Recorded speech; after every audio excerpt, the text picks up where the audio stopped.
পীর কামেল আল্লাহ হযরত মাওলানা সৈয়দ মুফতি ডক্টর মোহাম্মদ এনায়েতুল্লাহ আব্বাসী সাহেব আজকে অত্যন্ত গুরুত্বপূর্ণ আলোচনা পেশ করবেন। এক্ষুনি হুজুর আপনাদের সামনে ওনার মূল্যবান আলোচনা পেশ করবেন।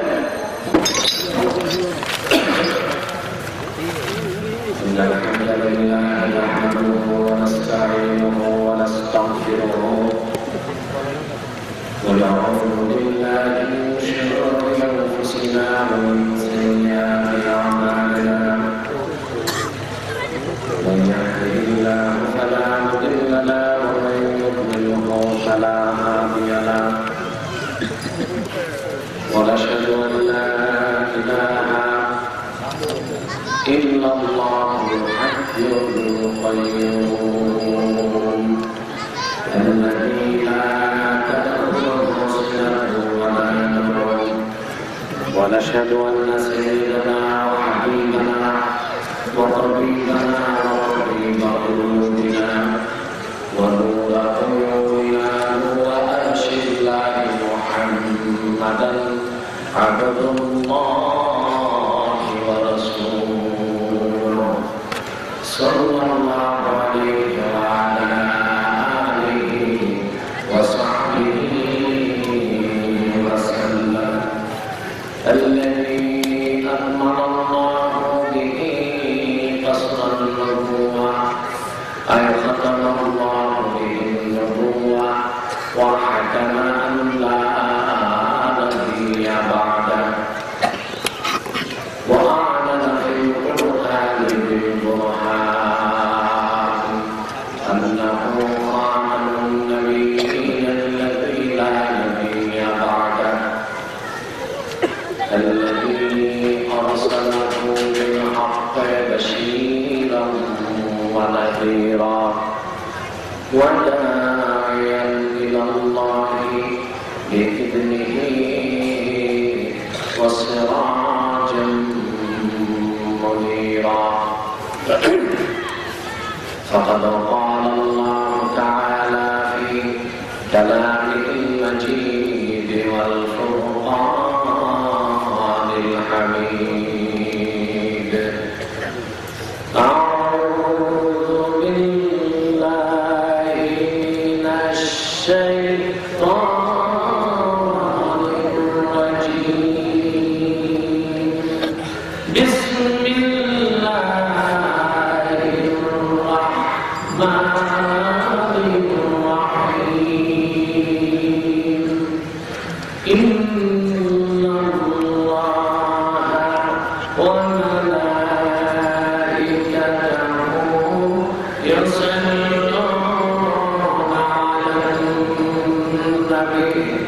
يا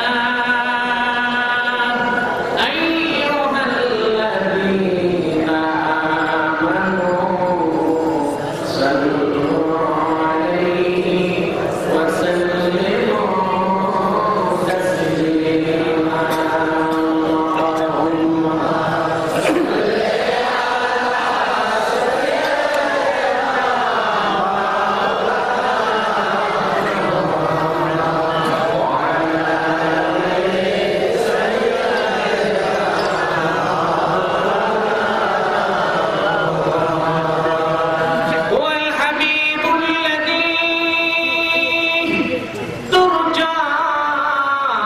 شفاعته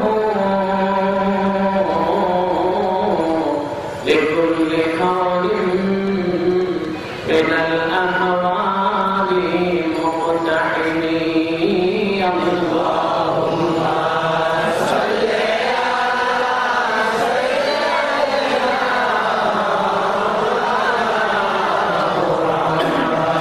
وعلى آله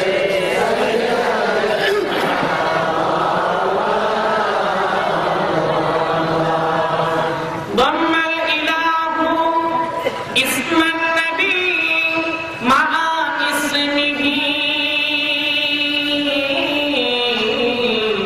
إذ قال في الخمس المؤذن أشهد اللهم صل على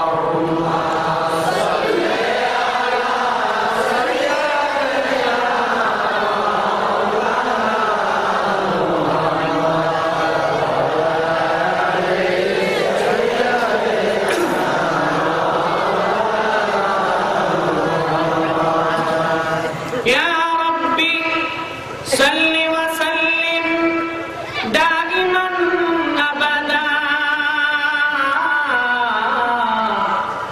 আলা হাবিবিকা খায়রিল খালqi কুল্লিহিম আল্লাহুম্মা সাল্লি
জনাব সভাপতি,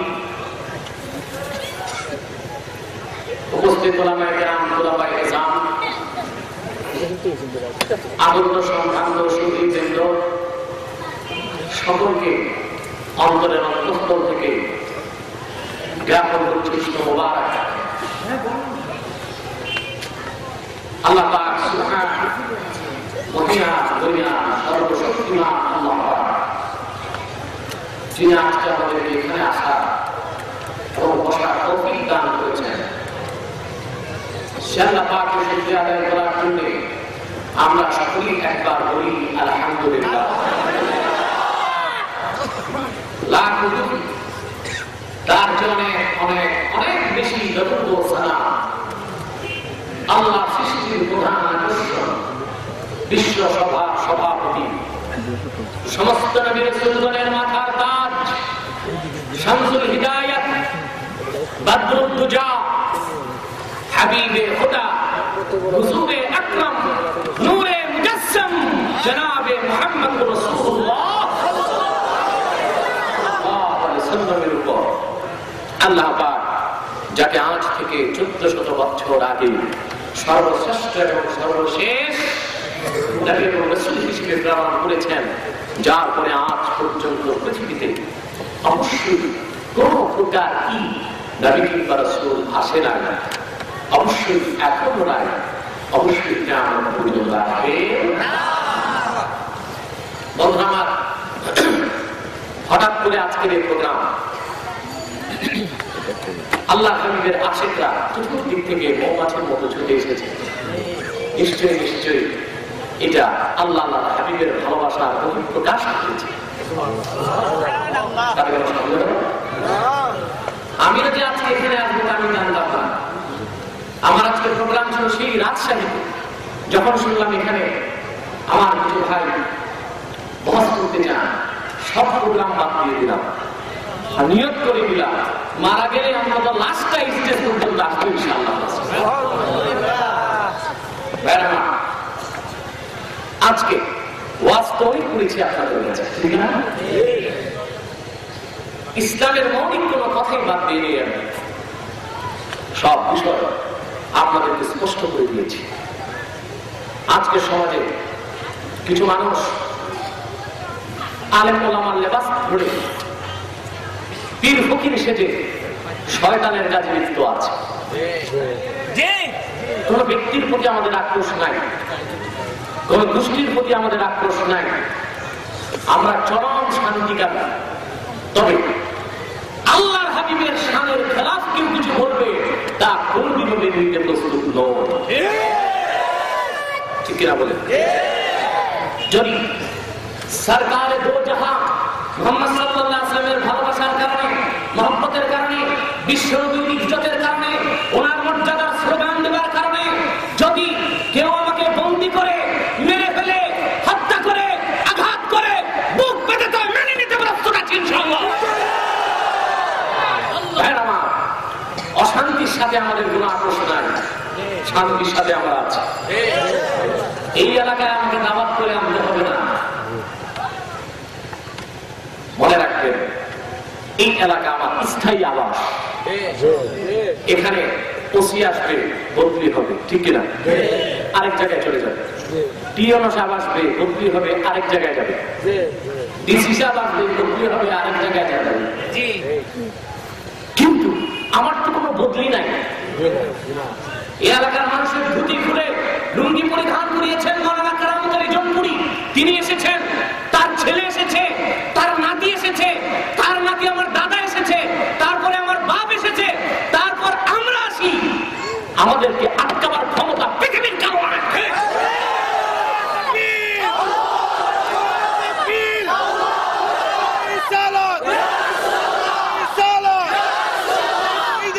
নবী সাল্লাল্লাহু আলাইহি ওয়াসাল্লাম, হযরত মাওলানা মুফতি এনায়েতুল্লাহ আব্বাসী সাহেব।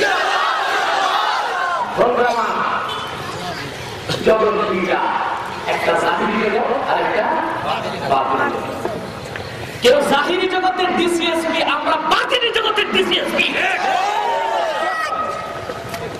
বাতিনি যুগের ডিসিএসপিদের কাছে জাহিরি যুগের ডিসিএসপিরা বসে থাকে।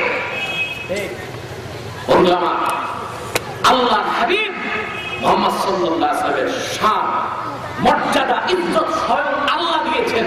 তোমার হিংসা কেন? আল্লাহ কি বলেছেন? ওয়ারাফা'না লাকা যিকরাক। হে রাসূল, তোমার জিকির, তোমার সুনাম, তোমার ইজ্জতকে আমি বুলন্দ করে দিয়েছি। স্বয়ং আল্লাহ জিবরিলকে পাঠাইলেন, আমার দোস্তকে জিজ্ঞেস করো, আমি যে আমার দোস্তের জিকিরকে এত বুলন্দ করেছি, ওনার সুনাম এত বাড়াই দিয়েছি, ওনার স্মরণ সব জায়গায়, ওনার জিকির সব জায়গায়, এখন কি জানেন? তাহলে জিবরিল এসেছে, এসে বললেন, আপনি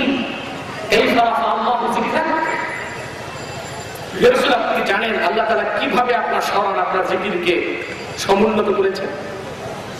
বিশ্বনবী চাইলেন আল্লাহর জবানে শুনতে, তিনি বলেন আল্লাহু আ'লাম। তিনি চাইলেন আল্লাহ বলুক আমার জিকির কেমন। তার হাবিবের খুশি, আল্লাহ তাআলা বললেন, হাবিব আমার, ইদা যুকিরতু যুকিরতা মাই। হে আমার হাবিব, আকাশে, জমিনে, ধুলোকে, গ্রহে, নক্ষত্রে, পৃথিবীর যেখানে, আকাশের যেখানে আমি আল্লাহর জিকির হয়, সাথে তোমার জিকির হয়। যেখানে তোমার জিকির হয় সেখানে আল্লাহর জিকির হয়। তোমার জিকির আমার জিকির, আমার জিকির তোমার জিকির। আল্লাহর হাবিবের জিকির, আল্লাহর জিকির সব অবস্থায় হবে, চলে কিনা? তো মিলাদ কি আমরা কোরআনে আছে, হাদিসে আছে, সব আছে। আজকে বাপের বেটা থেকে আসো নাই কেন? প্রশাসনের পাও টিপে বন্ধ করার দরকার ছিল?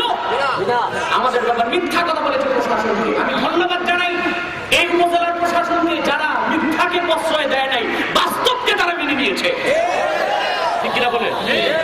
প্রশাসন বিচক্ষণতার পরিচয় দিয়েছে। হাজার হাজার জনতার বিপক্ষে যে 2-3টা মানুষের পক্ষে তারা যায় না। আর সত্যিকার অর্থে আমরা কি এখানে এসে রাজনৈতিক বক্তব্য দিই? রাজনৈতিক বক্তব্য দিই? আমরা হচ্ছে সূর্যের মতো, আমাদের আলো আওয়ামী লীগও নিবে, বিএনপিও নিবে, জামাতও নিবে, জাতীয় পার্টি নিবে, সবার জন্য আমাদের দরজা খোলা আছে। কোন রাজনৈতিক দলের লেজুর ভিত্তি আমরা করি না। এই জন্য আমাদের কাজ যেটা সেটা আমরা করি, ঠিক কিনা বলে? রাজনৈতিক বক্তব্য আমরা দিই না, কিন্তু বিশ্বনবীর মর্যাদার বিরুদ্ধে কেউ কথা বলবেন, তার কারো জবান ছিঁড়ে ফেলবে ইনশাআল্লাহ। ভাই আমার, আল্লাহর জিকির সব জায়গায়, সব অবস্থায় চলবে। আল্লাহ বলতেছেন আমার জিকির রবির জিকির, রবির জিকির আমার জিকির। তো দরুদ সালাম যেটা আমরা আল্লাহকে জানাই, এটাও জিকির। এটা কি? চলে বলেন, আল ইক্তিদা ফি যিকরি ওয়াদ দুআ। হাদিসের ব্যাপারে দোয়ার সবচেয়ে বড় জাকিরা স্পষ্ট লেখা আছে, ইন্নাস সালাত ওয়াত তাসলিম আলা নবী সাল্লাল্লাহু আলাইহি ওয়াসাল্লাম মিন আসগারিল্লাহ সুবহানাহু ওয়া তাআলা। বিশ্বনবীর উপর দরুদ সালাম পাঠানো আল্লাহর জিকির। তো আল্লাহর জিকির সব অবস্থায় চলে। আল্লাহ বলেছেন, আল্লাযীনা ইয়াযকুরুনাল্লাহা কিয়ামান ওয়া কুউদান ওয়া আলা জুনুবিহিম। মুমিনরা আল্লাহর জিকির করে দাঁড়ানো অবস্থায়, বসা অবস্থায়, সব অবস্থায়। অতএব দরুদ সালাম এটাও যদি আল্লাহর জিকিরের অন্তর্ভুক্ত হয়, দরুদ সালাম দাঁড়ায়া দেওয়া গুনাহ হতে থাকতে পারে। পর্যায় করে আমি বলেছি, তর্কের খাতিরে মেনে নিলাম মিলাদ কেন কোরআন হাদিসের কোথাও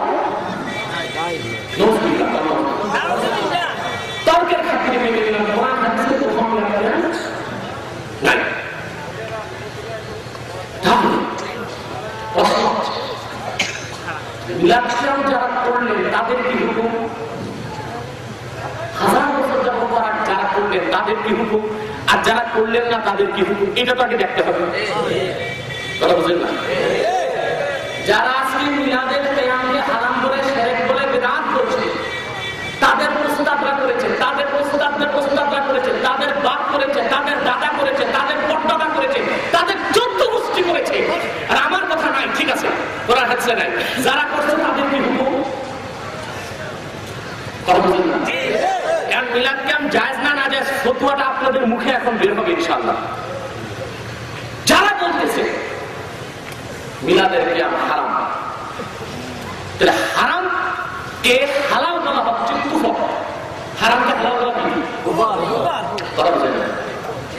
একটা হারামকে যদি কেউ করে সে কাফের না, কিন্তু একটা হারামকে যে হালাল করবে সে কি? কথা বুঝলেন?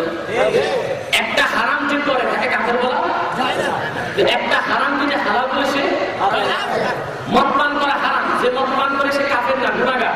কিন্তু কেউ যদি বলে মদ পান করে না কিন্তু মদকে হালাল করলো, সে কি? কাফের।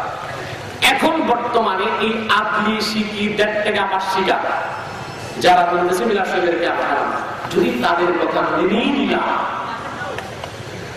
এই হারামগুলো হাজার বছরে যারা করছেন তারা কি হালাল মনে করে করছেন না হারাম মনে করে করছেন? তারা কি মনে করছেন? হালাল। তাহলে তারা ফতোয়া অনুযায়ী কি হয়?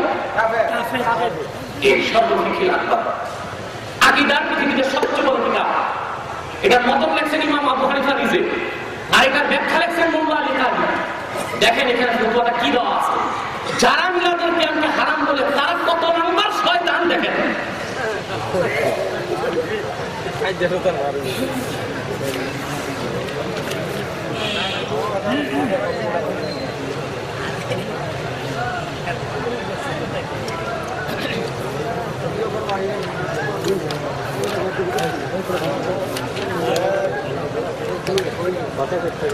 এই যে শারহ ফিকিল আকবার 155 পৃষ্ঠা, কত পৃষ্ঠা?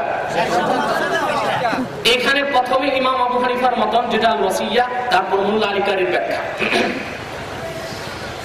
ওয়ালা নুকাফিরু মুসলিমান বিযামবিন মিনাদ দুনুব আই বিইরতিকাবি মাসিয়াতিন ওয়া ইন কানাত কাবীরাতান আই কামা ইউকাফিরুল খাওয়ারিজু মুরতাকিবাল কাবীরাতি ইযা লাম ইস্তাহিল্লাহা আই লাকিন ইযা লাম ইয়াকুন ইয়াতাকিদ হিল্লাহা লিআন্না মান ইস্তাহাল্লা মাসিয়াতান কাদ সাবাতাত হুরমাতুহা বিদালিলিন কাতঈন ফাহুয়া কাফিরুন। পরিষ্কার এখানে লেখা, যে ব্যক্তি কবিরা গুনাহ করে তাকে আমরা কাফের বলি না, তবে যে ব্যক্তি কোন কবিরা গুনাহ কোন হারামকে হালাল বলল তাকে আমরা কাফের বলি না। কারণ লিআন্না মান ইস্তাহাল্লা মাসিয়াতান কাদ সাবাতাত হুরমাতুহা বিদালিলিন কাতঈন ফাহুয়া কাফির। নসের দ্বারা যে জিনিস হারাম, ওই হারামকে যে ব্যক্তি হালাল বলবে সে কাফের। বুঝলেন? শারহ আকাইদান নাসাফি, লেখক আবু হানিফা, ব্যাখ্যাকার মোল্লা আলী কারী। এই কিতাবের ফতোয়া অনুযায়ী আজকে তারা মিলাদের কিয়ামকে যারা হারাম বলতেছে, তাহলে তাদের কথা অনুযায়ী এই হারামকে যারা 1000 বছর যাবত করছে, এই হারামকে হালাল মনে করিয়া করার কারণে তাদের ফতোয়া অনুযায়ী তারা কি হয়? কথা বুঝলেন সহজে? এবার আপনার বিবেক নামের বিচারকের কাছে আমার মামলা, রায় দিবেন। মিলাদ যারা করছেন তারা কারা? মিলাদের কিয়াম যারা করেছেন তারা কারা? মিলাদ শরীফের কিয়াম করেছেন তাজউদ্দিন সুবকি, মিলাদ শরীফের কিয়াম করেছেন জালালউদ্দিন সুবকি। আমি একটু করে এটাকে দেখাচ্ছি, ওনার লেখা কিতাব আল হাবিবুল মুরাক্কাব। মিলাদ শরীফের কিয়াম করেছেন মাওলানা কারামত আলী জহুরী রাহমাতুল্লাহ। মিলাদ শরীফের কিয়াম করেছেন ফুরফুরা মাওলানা আবু বকর সিদ্দিকী। মিলাদ শরীফের কিয়াম করেছেন শর্ষিদা মাওলানা নেসারউদ্দিন শেখ। মিলাদ শরীফের কিয়াম করেছেন ধানতির পৃষ্ঠা, আড়াইবাড়ির পৃষ্ঠা, সোনাকান্দার পৃষ্ঠা, সমস্ত হক্কানি দেওবন্দিদের পীর মাওলানা ইমদাদুল্লাহ মাহাজের মুফতি সাহেব।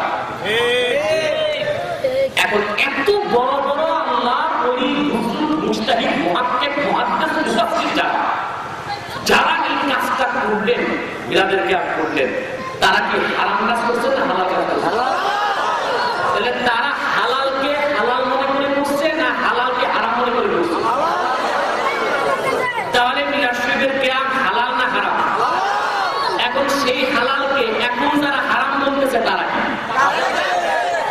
ফতোয়া আমি দিব না আপনারা দিবেন?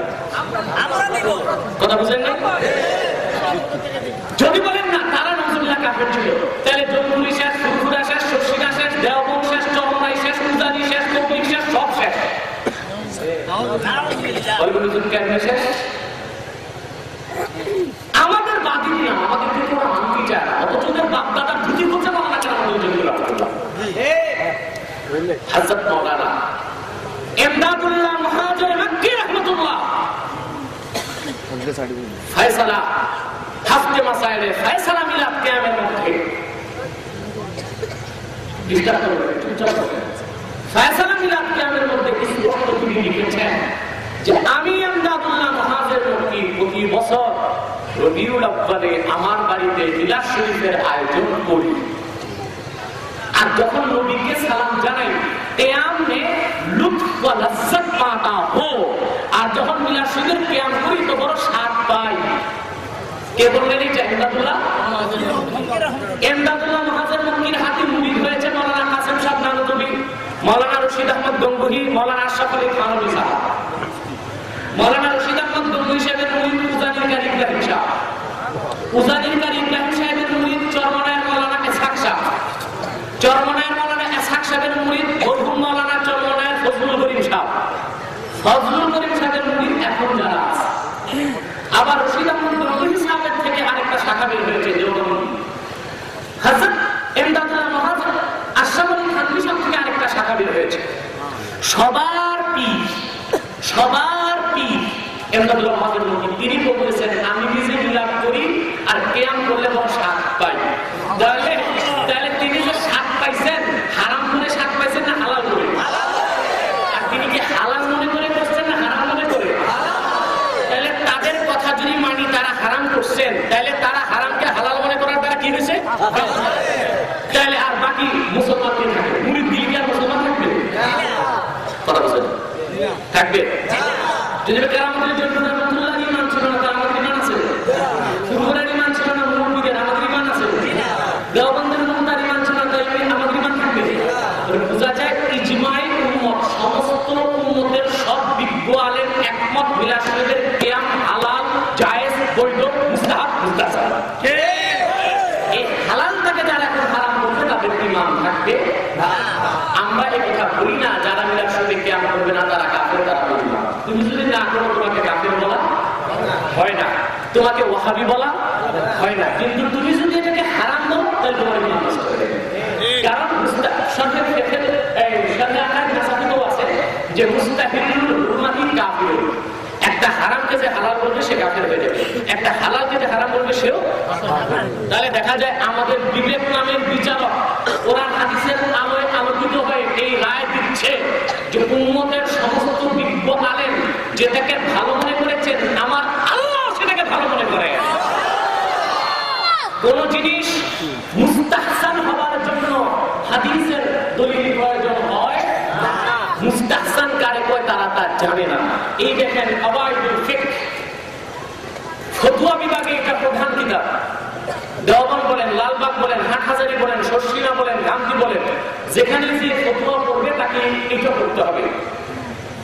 ইস্তিহসান বা মুস্তাহসান কাকে বলে স্পষ্ট এখানে 483 পৃষ্ঠায় আমরুল ইহসান বিল্লাহ দেখেন, মা রাআহুল মুসলিমুনা হাসানান ফাহুয়াল মুস্তাহসান।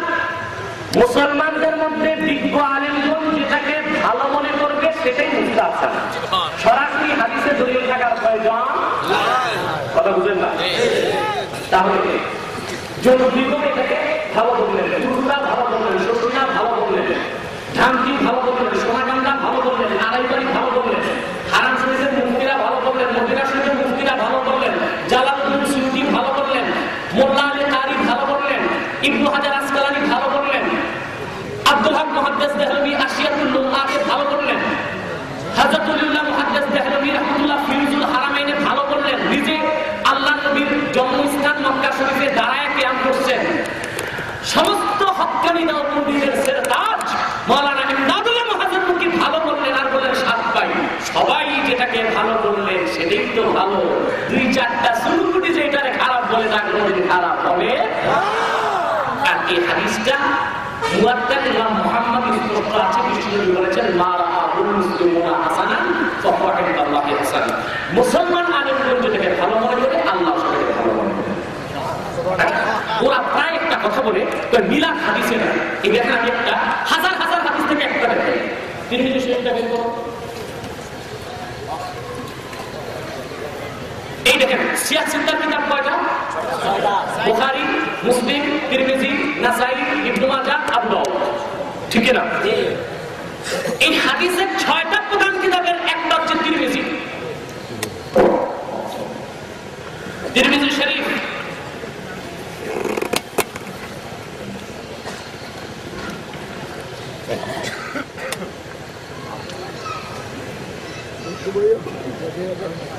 তিরমিজি শরীফ দ্বিতীয় খণ্ড 203 পৃষ্ঠা। কত পৃষ্ঠা? 203। ওরা কয় মিলাদ নাই, বলে না? মিলাদের ব্যাপারে একটা পরিচ্ছেদই আছে তিরমিজি শরীফে। সুবহানাল্লাহ, এটাকে বলা হয় বাব। কি বলা হয়? তো একটা বিষয়ের কতটুকু গুরুত্ব পাইলে মুহাদ্দিস বাব কায়েম করতে বলেন। পরিষ্কার এখানে আছে বাবু মা জাআ ফি মিলাদিন নবী সাল্লাল্লাহু আলাইহি ওয়াসাল্লাম। নবীজির মিলাদের ব্যাপারে যা কিছু এসেছে তিরমিজি দ্বিতীয় খণ্ড 203 পৃষ্ঠা। সুবহানাল্লাহ। এখন মিলাদ কারে কয়? ওলিদ আর মওলুদ মানে হচ্ছে নবজাতক শিশু, আর মিলাদ হচ্ছে ফার্সি, এটা মুস্তারাব হয়েছে, আরবিতে এসেছে। মিলাদ মানে ওয়াক্তুল উলাদা, ওয়াক্তুল উলাদা। এই যে এখানে একেবারে মিলাদের নিচে লেখা আছে ওয়াক্তুল উলাদা, তার মানে মিলাদ, মওলুদ, ওলিদ, মাউলিদ এগুলো লফজে মুরাদেফ, এগুলো সব সমার্থক। এগুলোর অর্থ হচ্ছে নবজাতক শিশুর আলোচনা, জন্মস্থানের আলোচনা, জন্মকালীন ঘটনা, জন্ম সংক্রান্ত বর্ণনা, এগুলোকে আরবিতে বলা হয় মিলাদ। কি বলা হয়? এখন আমার নবী বিশ্বনবী 570 সালে মক্কায় জন্মগ্রহণ করেছেন। জন্মগ্রহণের সময় ওনার আম্মাজান আমেনা তিনি কোনো ব্যথা পান নাই, ওনার কোনো রক্তপাত হয় নাই, হাওয়া মরিয়ম নাজিল হয়েছে। নবীজির জন্মের পরে আল্লাহকে সাজদা করেছেন। এই সব জন্ম সংক্রান্ত আলোচনা, এগুলিকে হাদিসে না জন্ম সংক্রান্ত আলোচনা, জন্মকালীন ঘটনা, নবজাতকের আলোচনা, এটাকে আরবিতে বলা হয় মিলাদ। কি বলা হয়? মিলাদ। হাদিসে এগুলো আছে কিনা আমি কয়েকটা আছে, এই দেখেন। না ডরাইলে কি করবো, আমার তো কিছু কথা এই কোথায় সিরাত হালাবিয়া,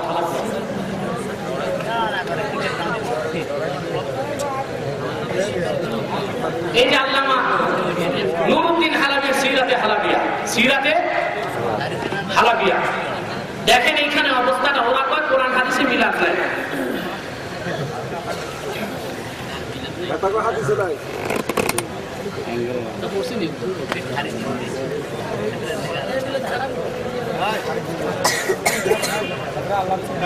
দেখেন খেয়াল করেন কথা। সিয়াসিদ্দার হাদিস তিরমিজি দ্বিতীয় খণ্ড 203 পৃষ্ঠায় দেখলেন মিলাদের নামে একটা পরিচ্ছেদই আছে। এই সিরাতে হালাবিয়ার প্রথম খণ্ডের 78 পৃষ্ঠায় মিলাদের নামে একটা অধ্যায় আছে। বাবু যিকরি মাউলিদিহি সাল্লাল্লাহু আলাইহি সাল্লাম, নবীজির জন্ম সংক্রান্ত আলোচনা। আমরা সুবহানাল্লাহ। অসংখ্য হাদিস, অসংখ্য বর্ণনার একটা আমি শুনেন। আন ইবনে আব্বাস রাদিয়াল্লাহু তাআলা আনহু ইন্না রাসূলুল্লাহ সাল্লাল্লাহু আলাইহি ওয়াসাল্লাম সূরাতুন লা মাহফুজ সূরা ওয়া জাআ আন্না ইব্রাহিম আলাইহিস সালাতু ওয়াস সালাম হিনা নাযালা জিবরিল আলাইহিস সালাম ওয়া কাতা'a সূরাতাহু ওয়া আদানা ফি উলিহি ওয়া কাসাহু সাওবান নাবিয়্যা ওয়া উলিদা নাবিয়্যুনা সাল্লাল্লাহু আলাইহি ওয়াসাল্লাম মাহতুনান আই আলা সূরাতিল মাহতুন আই মাহতুনান ওয়া নাসিফান মা বিহি নাযার। এখানে হযরত আব্বাস রাদিয়াল্লাহু আনহু বর্ণনা করেন যে বিশ্বনবী সাল্লাল্লাহু আলাইহি ওয়াসাল্লাম জন্মগ্রহণ করেছেন খতনা করা অবস্থায়। সুবহানাল্লাহ। হযরত ইব্রাহিম যখন জন্মগ্রহণ করেছেন, নবীজি সাল্লাল্লাহু আলাইহি ওয়াসাল্লাম জন্মগ্রহণ করেছেন খতনা করা অবস্থায়। এটা পরে আসতেছে। এখানে এসেছে মাহতুস সূরা, মানে নবীজি সাল্লাল্লাহু আলাইহি ওয়াসাল্লাম জন্মগ্রহণ করেছেন নাভি কাটা অবস্থায়, মানে ওনার নাভি কাটতে হয় না, আল্লাহই কেটে দিয়েছেন। আল্লাহ জিবরিলকে দিয়া কাটায় দিয়েছেন। আর নবীজি সাল্লাল্লাহু আলাইহি ওয়াসাল্লাম হযরত ইব্রাহিম যখন জন্মগ্রহণ করেছেন, জিবরিল এসে হযরত ইব্রাহিমের নাভি কেটেছেন। জিবরিল এসে জিবরিল এসে হযরত ইব্রাহিমকে সাদা কাপড় পরাই দিয়েছেন, কিন্তু আমাদের নবীর এত শান যে তিনি জন্মই গ্রহণ করছেন খতনা অবস্থায়। সুবহানাল্লাহ। এই যে আলোচনা, এটা জন্ম সংক্রান্ত, এটাই তো মিলাদ। এটা কি? এটাই মিলাদ। এটাই মিলাদ। আর মিলাদের ব্যাপারে আলাদা বাব আছে তিরমিজি শরীফ, সিরাতে আরাবিয়ার মধ্যে। তাহলে হাদিসে আছে কিনা? সিরাতে আছে কিনা? জন্ম সংক্রান্ত আলোচনাকে আরবিতে কি বলা হয়? মিলাদ। কোরআন শরীফে মিলাদ আছে। আল্লাহু আকবার। আল্লাহু আকবার। দেখেন আপনি মাওয়াহিবুল দুনিয়া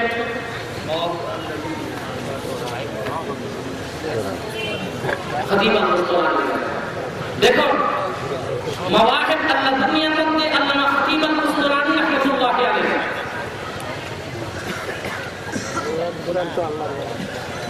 মাওয়াহিব আল্লাহ দুনিয়া প্রথম খণ্ড 17 পৃষ্ঠা। ওয়ান আনাস ক্বালা ক্বারা রাসূলুল্লাহ সাল্লাল্লাহু আলাইহি ওয়াসাল্লাম লাকাদ জাআকুম রাসূলুম মিন আনফুসিকুম। আমরা পড়ি আনফুসিকুম, এটার কেরাত দুইটা, বিল রাফা ও বিল ফাতহা। মানে আনফুসিকুম নবীজি একদিন বললেন আনফুসিকুম বিফাতহিল ফা ওয়া ক্বালা আনা আনফুসুকুম নাসাবা ওয়া সাহরা ওয়া হাসাবা লাইসা ফি আবাই মিল্লাতুন আদম সিফাতুন কুল্লামা নিকা রাওয়াহু তিরমিজি। তিরমিজি শরীফ থেকে তিনি এটা রওয়ায়াত করেছেন মাওয়াহিব আল্লাহ দুনিয়ার মধ্যে যে নবীজি সাল্লাল্লাহু আলাইহি ওয়াসাল্লাম একদিন বললেন লাকাদ জাআকুম রাসূলুম মিন আনফুসিকুম কি আনফুসিকুম, মানে আল্লাহ তাআলা আমাকে প্রেরণ করেছেন সবচেয়ে পবিত্র শ্রেষ্ঠ বংশে, এবং হযরত আদম থেকে আমার বাপ আব্দুল্লাহ পর্যন্ত কেউ কোনদিন জিনা বিচার করে নাই, এমন পবিত্র নসলে আল্লাহ আমাকে প্রেরণ করেছেন। নবীজি নিজে নিজের জন্মের বর্ণনা করছেন, তাহলে নবীজি নিজে নিজের মিলাদ করছেন। কি বুঝলেন? মিলাদ শরীফে আমরা কি করি বলেন?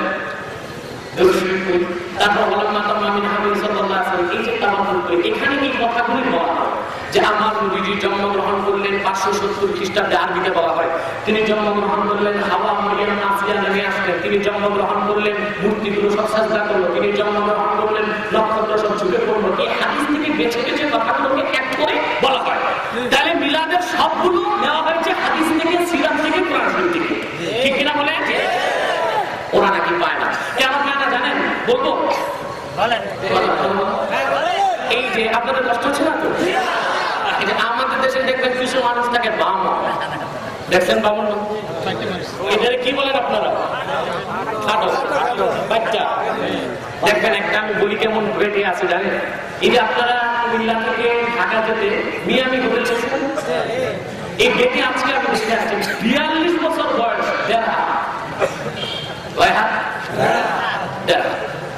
তাই আগে ভাবতাম এরা বিয়ে শাদী করে না। একদিন কৌতূহল জাগলো, জিজ্ঞেস করলাম যে আপনি বিয়ে করছেন? আল্লাহ বিভিন্ন সন্তান সবই বুঝি, কিন্তু আকার কত? 1.5 হাত লোকটার হাত কয় হাত? এক লোক এমন বউ পায় না, ছেলের একটা বামন বউ পাইছে 1.5 হাত। তো 1.5 হাতের বউয়ের হাত কতটুকু? কিন্তু বামনদের আকার সেগুলি দিব সত্যি বুঝাই দিচ্ছে যে শাশুড়ি দিচ্ছে পানি আনার জন্য, দেখেছেন পানি আনার কি আনতে গেছে? এখন কলস 1 হাত আর বামন বউ 1.5 হাত, হাত হচ্ছে আধা হাতেরও কম। কলসের কান্দা যেখানে, বামন বউয়ের নাক সেখানে। পানি আনতে গেছে, কারণ পানি খুব দূর হলে দেখার জন্য বারবার উকি দেয়। উকি দিতে দিতে দিতে দেখে না তো ঠিক মতো, উকির চোটে 100 নাক পড়ে গেছে। এখন 1 হাতের কলসে 1.5 হাতের বউ 6 আঙ্গুলের হাত দিয়া খুঁজতেছে না, কিয়ামত পর্যন্ত খুঁজতে পারবে। শাশুড়ি ডাকতেছে, কই গেলা বৌমা? শাশুড়ি কয় যে আম্মা জান নাক ফুল হারায় গেছে। কোথায়? কয় কলসে। কত খুঁজো? আল্লাহর কসম আপনাদের দেশে কলসের তো তলাই নেই, তলা আছে না? কোরআনে আছে, হাদিসে আছে, সিরাতে আছে, কিয়াম ইজমাতে আছে, কিয়াসে আছে, হাত নাই তলা নাই কয়। বুঝলেন? আসলে ওরা বামন, পড়াশোনা করে যদি লম্বা হইতো সত্যি তলা খুঁজে পেয়ে যেত। কেরামতুল জন্তুল রাহমাতুল্লাহ পাইছেন, জালালউদ্দিন সুয়ুতি পাইছেন, জালালউদ্দিন সুয়ুতির এলেম আর এইসব আদরি শিকি রেজকিদের এলেম কতদূর বলেন তো? এবং 10,000 মুরগি এক পাল্লায় রাখলে আল্লামা সুয়ুতির 1 ফোঁটা পেশাবের সমান ওজন, 1 ফোঁটা পেশাবের সমান নবীজি বলেছেন আমার সনদ সহ 2 লক্ষ হাদিস মুখস্থ আছে। এই যে আমার কাছে বুখারী শরীফ দেখেন 2 খণ্ড, কয় খণ্ড? 1100 পৃষ্ঠার বেশি। 2 খণ্ডের 1117 পৃষ্ঠার চেয়ে বেশি বুখারী শরীফে হাদিস আছে সনদ সহ মাত্র 7000-এর কিছু বেশি। আর আল্লামা সুয়ুতীর মুখস্থই ছিল সনদ সহ 2 লক্ষ হাদিস। তিনি বলেছেন, আল্লামা সুয়ুতী বলেন যে ওনার মুখস্থ ছিল কত হাদিস? জোরে বলেন। কি সনদ সহ? কি সহ? সনদ সহ ওনার 2 লক্ষ হাদিস মুখস্থ ছিল। তিনি বলেন যদি এই 2 লক্ষের পরে লাউ ওয়াজাদতু আকসারা মিনহু লাহাফিজতুহু, যদি এই 2 লাখের পর আরেকটা হাদিস পাইতাম ওইটাও মুখস্থ করতাম। মিলাদের ব্যাপারে পৃষ্ঠার পর পৃষ্ঠা লিখছেন হুসনুল মাকসাদ ফি আমালিল মাউলিদে। সেই সুয়ুতী বলেছেন লাইসা ফিহি নাসসুন ওয়ালাকিন্না ফিহিল কিয়াস। মিলাদ শরীফের কিয়ামের ব্যাপারে সরাসরি কোরআন হাদিসে না থাকলেও ইসলামের চতুর্থ দলিল কিয়াসের দ্বারা তা জায়েজ মুস্তাহাব প্রমাণিত আছে। ইসলামের দলিল কয়টা? 4টা। আদিল্লাতুল ইসলামে 4। আদিল্লাতুল ইসলামে 4। নুরুল আনওয়ার বলে দেখেন, নুরুল আনওয়ারে আছে আদিল্লাতুল ইসলামে 4। ইসলামের দলিল 4টা, কোরআন, হাদিস, ইজমা, কিয়াস। আল্লামা সুয়ুতীর মতো ষষ্ঠ তত্ত্বের শ্রেষ্ঠ মুজতাহিদ বলেন, শ্রেষ্ঠ তত্ত্বের শ্রেষ্ঠ মুজতাহিদ, ষষ্ঠ তত্ত্বের শ্রেষ্ঠ মুজতাহিদ বলেন যে কিয়াসের দ্বারা মিলাদ শরীফের কিয়াম উত্তম, মুস্তাহসান, মুস্তাহাব সাবিত হয়েছে। আমরা কাটটা মানবো নাকি আপনি শিখি রেজকিদের কথা মানবো? জোরে বলেন।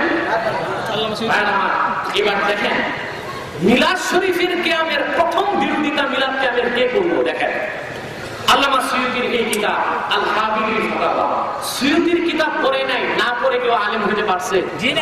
আলিয়া বলেন আর খারিজি বলেন, জালালাইন শরীফ পড়তে হবে।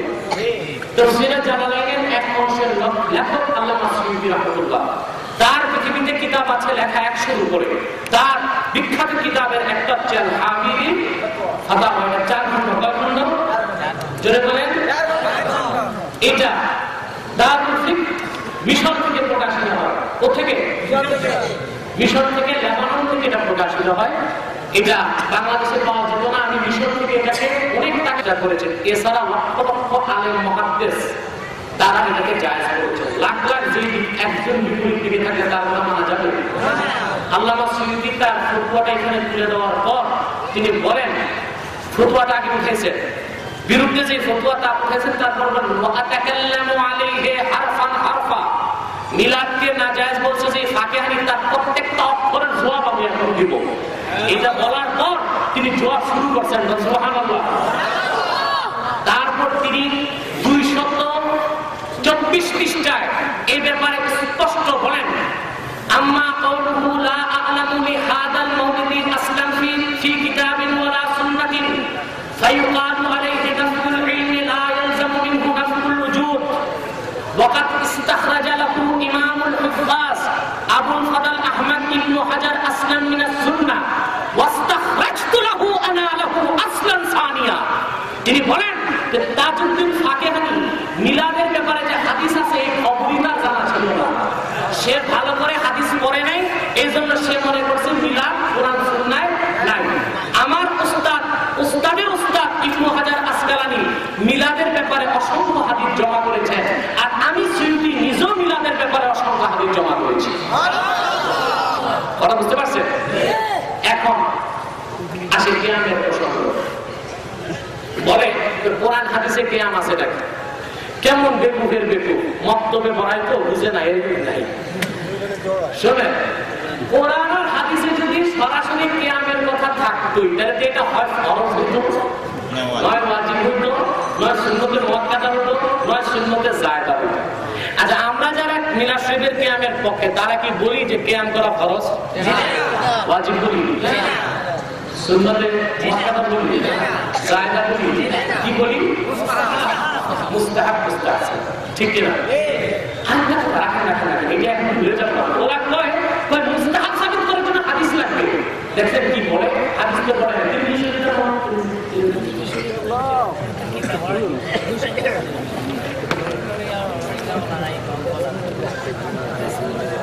এই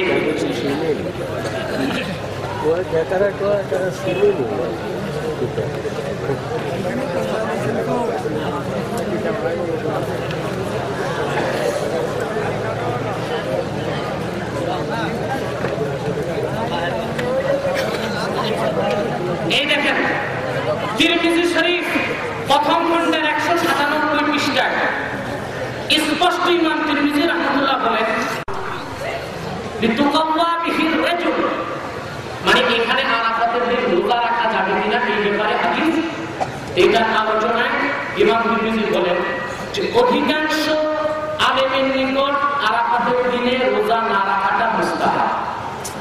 এখানে তিনি প্রমাণ করলেন যে হাদিসের দৃষ্টিকোণ থেকে আলেমরা যে ফয়সালা দেন, জায়েজ যদি কোনো ফয়সালা দেন ওটা মুস্তাহাব, না রাখার ক্ষেত্রে যদি ছিল কথা বুঝতে পেরেছি।